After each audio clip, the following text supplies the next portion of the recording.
In today's video, I'm going to teach you how to smooth edges in Photoshop using the Select and Mask feature, a fantastic tool for achieving clean, professional-looking images. Whether you're working on portraits or complex scenes, mastering this technique will elevate your Photoshop skills to a new level. Let's dive in. First, you'll need to open your desired image in Photoshop.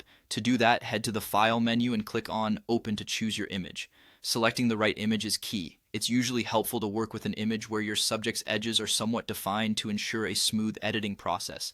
Once your image is opened, you'll want to make a selection of the subject you intend to focus on. This is where the selection tool comes into play. If you're unsure which tool to use, the quick selection tool is a great choice for beginners. It really helps you zip through the process by allowing Photoshop to guess what you'd like to include in your selection as you drag over the area.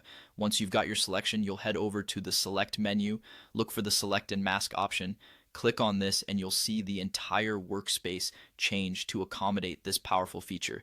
Now within the Select and Mask workspace, you'll notice several sliders on the right-hand side. Don't let them overwhelm you. The one we're focusing on today is the Smooth slider. As its name suggests, it softens the edges of your selection, giving it a polished look. As you adjust the smooth percentage, bear in mind the nature of your image.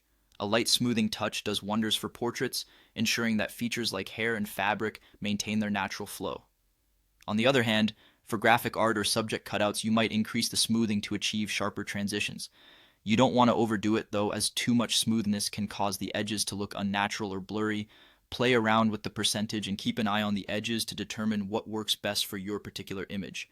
After adjusting the slider to your satisfaction, you can examine your work with the different view modes available, like onion skin or overlay, to see how the changes affect your selection in various contexts. This will help you ensure you have a clean edge all around your subject. Once you're happy with the smoothing effect, click OK to apply your adjustments and return to the main Photoshop interface. And that's all there is to it. With some practice, you'll find that using the Select and Mask tool to smooth edges can dramatically improve the quality of your Photoshop projects. Don't forget to save your work and share your impressive results. Thanks for joining today and enjoy exploring the creative possibilities this technique offers.